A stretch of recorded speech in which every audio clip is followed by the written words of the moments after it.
How would y'all feel if you went to the hospital after someone had a severe accident and the doctors came out and said, well, we'll just have to wait and see? Well, most likely that was a traumatic brain injury, and that's what we're going to be talking about today. I've only recently been studying what traumatic brain injuries are and who's most likely to receive those, but as a kid, one of my best friends got in an accident, and his recovery was slow. It took years, and even for a couple of months, he couldn't even remember who I was.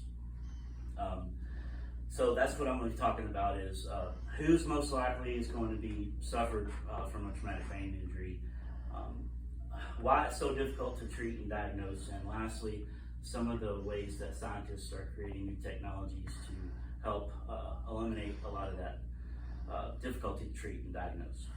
But first, we're going to start with people that are most likely susceptible to suffer from a traumatic brain injury. First is veterans. That's why I came to this subject first, because most notably, their warfare, concussions coming from IEDs, blasts, artillery, all kinds of different stuff.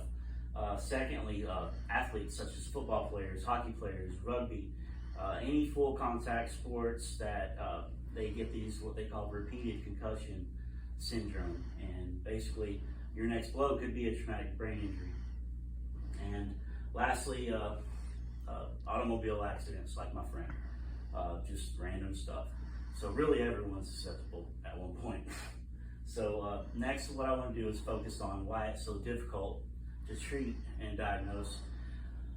Basically because the vast complexity of the human brain, and why from the neck down, we pretty much got you covered, even down to organ transplant, all kinds of great advancements, but from the neck up, it's virtually undiscovered.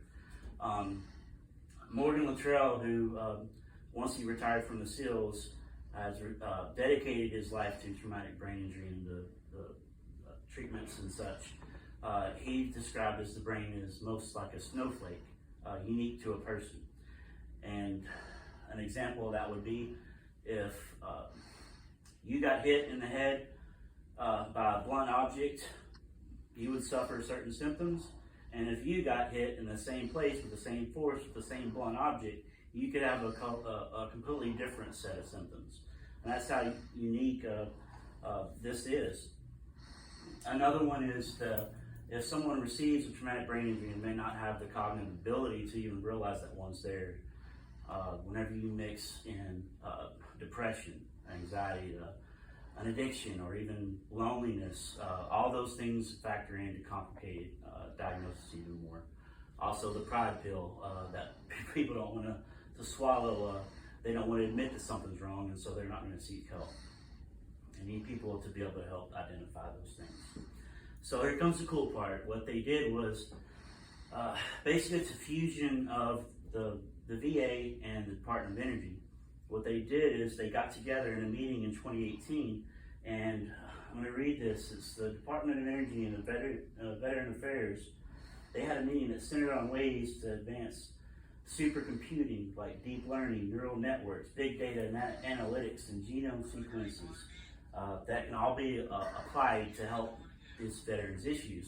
What they're doing is they're basically combining the wealth of knowledge from the VA medical records that they've compiled over the last several years, and then they're combining these supercomputing from the Department of Energy, and what they're actually able to do is crunch data that would normally take years in less than an hour, even minutes, to come to a conclusion. And what this does is it creates like a digital toolbox for, or it will develop what's said as a digital toolbox for doctors to actually come in and intervene in cases in which it might be too late in other cases.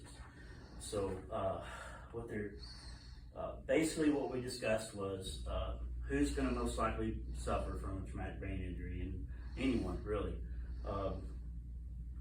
Why it's difficult to treat and Lastly, some of the technologies that are being used to do so. So as pathways get more clear in their use of their computing, super technology, and AI, and all the medical data compiled, it's going to basically create more, even more breakthroughs. That's not just going to help veterans, but also everyone. So, thank you.